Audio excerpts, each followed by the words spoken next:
दोस्तों आदाब, नमस्कार, सत श्री अकाल, अस्सलाम वालेकुम। मैं आपका दोस्त मोहम्मद यूसुफ हाजिर हूँ फिर से एक नई वीडियो के साथ। दोस्तों आज की इस वीडियो में हम देखेंगे लोधी गार्डन की इस मस्जिद को बाहरी तरफ से।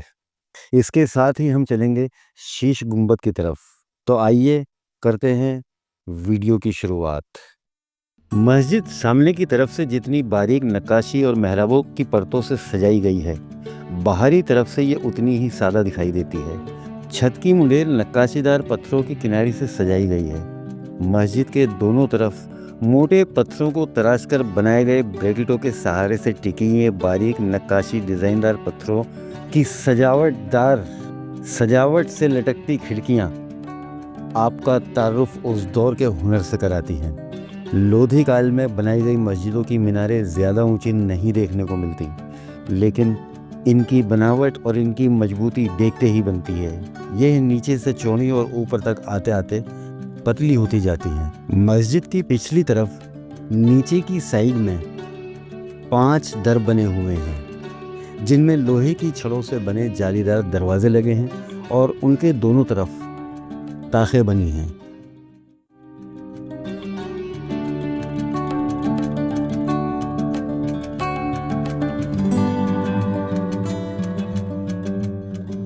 बड़े गुंबद को बाहर से देखने पर इसमें बनी मेहराबें और ताखें, इसकी खिड़कियां आज के दौर की बड़ी से बड़ी इंजीनियरिंग को चौंकाती हैं। इसका गोल भारी गुंबद चारों ओर से स्पष्ट दिखाई देता है। अपने गुंबद की वजह से ही इसका नाम बड़ा गुंबद हुआ। लोधी गार्डन में फैली हरियाली मन को सुकून देती है और ये ऐसी जगह है जहां इतिहास कदम कदम पर अपनी कहानी कहता है। ये शीश गुंबद है। शीश गुंबद, इस पर कभी नीली चमकीली टाइलें लगी हुई थीं, जो वक्त के साथ साथ अपनी चमक खो चुकी हैं या टूटकर मिट्टी में मिल चुकी हैं, लेकिन उनके निशानात आज भी मौजूद हैं। शीश गुंबद। आइए चलते हैं शीश गुंबद की तरफ। मौसम फिर से बदल चुका है और बारिश शुरू हो चुकी है। पर्यटकों ने एक बार फिर से बारिश से बचने के लिए इस मकबरे का रुख किया है। वैसे तो गुंबद के अंदर कदम रखते ही एक रहस्यमयी सन्नाटा आपका स्वागत करता है, लेकिन बारिश से बचने के लिए पर्यटकों ने इस गुंबद का सहारा लिया है। तो यहाँ दाखिल होते ही आपका सामना बनी हुई 6 कब्रों से होगा। इतिहासकारों के अनुसार ये कब्रें किसी शाही परिवार या उनके करीबी लोगों की हो सकती है। ये कब्रें सिर्फ पत्थरों का ढेर नहीं, बल्कि सदियों पुराने जीवन और मृत्यु की गवाही देती हैं। ये 4 कोनों वाला एक शानदार ढांचा अपनी मेहराबों और गुंबदों के साथ एक शाही एहसास दिलाता है। जब सूरज की किरणें इसके गुंबद को छूती हैं तो लगता है जैसे इतिहास खुद रोशनी में नहा रहा है, जिसकी दीवारों पर पुरानी नक्काशी आज भी चमक उठती है। ये स्मारक हमें याद दिलाता है कि समय बीत सकता है, पर कला और संस्कृति अमर रहती है। ये उन यादों का घर है जिन्हें सदियां बीत गई, पर आज भी उनकी खूबसूरती कायम है। यहाँ के मकबरे, मस्जिदें और गुंबद, हर ईंट, हर पत्थर हमें उस दौर में ले जाता है जब दिल्ली सल्तनत अपनी शान पर थी। लेकिन अफसोस की बात यह है कि आज ये पवित्र जगह पर्यटकों के लिए सम्मान का प्रतीक कम और मौज मस्ती की जगह ज़्यादा बन चुकी है। अक्सर यहाँ गिटार बजाते हुए, गाने गाते हुए, हंसी मजाक करते हुए लोग दिखाई देते हैं। कभी कभी तो पर्यटक इन कब्रों पर चढ़ जाते हैं फोटोग्राफी, वीडियोग्राफी करवाने के लिए। उन पर बैठकर बातें करते हैं, तस्वीरें खिंचवाते हैं। इतिहास और संस्कृति का अपमान शायद इसी को कहते हैं।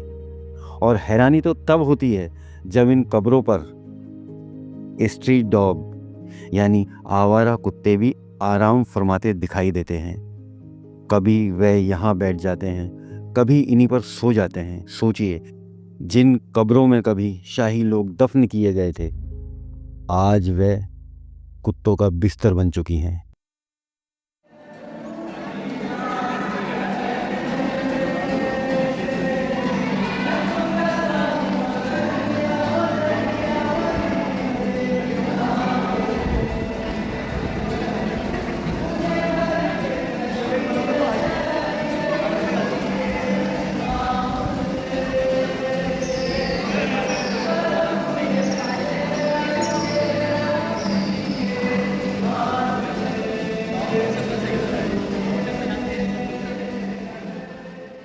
दोस्तों 40 मिनट इस मकबरे के अंदर रहकर मैंने कुछ ऐसे नज़ारे भी देखे हैं जिनका जिक्र करना ठीक नहीं है, उनको दिखाना भी ठीक नहीं है। सम्मान और इज्जत के काबिल जगहों का सम्मान करना ज़रूरी है। मैं खुद एक आर्टिस्ट हूँ और आर्टिस्ट का सम्मान करना, उनकी हौसला अफजाई करना, उन्हें प्रेरित करना, प्रोत्साहित करना बहुत खूब जानता हूँ। लेकिन इनका उद्देश्य या इनका मकसद यहाँ कब्रों के बीच गिटार बजाते हुए गाना गाने से अपनी कला का परिचय देना तो शायद ही हो। इनके सेंटिमेंटल गानों की कलेक्शन से कपल्स पर कोई असर होता हो, ऐसा भी नहीं है। बहरहाल इस नुमाइश के लिए गार्डन में तमाम जगहें मौजूद हैं। बारिश एक वजह हो सकती है, लेकिन खामोश रहकर इस जगह का सम्मान करके भी ये अपने हुनर को दर्शा सकते थे। यह मेरा व्यक्तिगत विचार है और इससे किसी को कोई गुरेज नहीं होनी चाहिए। हाँ, गार्डन के प्रशासनिक विभाग से मैं एक अनुरोध ज़रूर करूँगा कि इस तरह की गतिविधियों पर अगर उचित हो तो ध्यान रखा जाए, या एएसआई से कहना चाहूँगा कि इन जगहों की सुरक्षा हमारी अपनी जिम्मेदारी है और आपकी निगरानी एक ख़ास अधिकार रखती है। तो कृपया करके अपनी नज़रे करम इन मोन्यूमेंट पर बनाए रखें। ये इतिहास के वो सुनहरे पन्ने हैं जिन्हें मिटाना या भुलाना नामुमकिन है। यहाँ मकबरे के अंदर का माहौल चेंज होने से और यहाँ हो रही गतिविधियों से ऐसा नहीं है कि मैं अपसेट हुआ हूँ। हाँ, तकलीफ़ मुझे थोड़ी हुई, अफसोस मुझे ज़रूर हुआ। यहाँ के नज़ारे देखकर आप सोच सकते हैं कि मैं अफसोस ज़्यादा गमज़दा क्यों ना हूँ, लेकिन ये मेरी विवशता थी कि इसके अलावा मैं वहाँ कुछ कर भी नहीं सकता था। किस किस को रोकता या किस किस को टोकता या याद दिलाता, बड़ा मुश्किल था। हाँ, मैंने ये रिकॉर्ड ज़रूर किया ताकि ये बात अपनी मैं आगे पहुंचा सकूं। इस माध्यम से एक बात जो आगे जानी चाहिए, और मुझे उम्मीद है कि ये बात आगे जाएगी और इस पर अमल भी ज़रूर होगा। तो दोस्तों, साथियों, इस वीडियो में तो आज इतना ही। इसके बाद हम देखेंगे इस मकबरे के बाहर की गतिविधियाँ और बहुत बहुत खूबसूरत नज़ारे, और बढ़ेंगे गार्डन के दूसरी तरफ, गार्डन के उन पहलुओं पर गौर करने जो अनछुए हैं, अनदेखे हैं, उनको आप तक लेकर पहुंचेगा ट्रू विज़न ऑफिशियल। बने रहिएगा इस फैमिली में, इस परिवार में, उन चीज़ों को देखने के लिए जो प्योर होंगी, शुद्ध होंगी, बगैर किसी बनावट के और बगैर किसी झूठ के। दोस्तों, इस चैनल का यही मकसद है और इस परिवार का हिस्सा होने के लिए मैं आपका बहुत बहुत आभारी और शुक्रगुजार हूँ।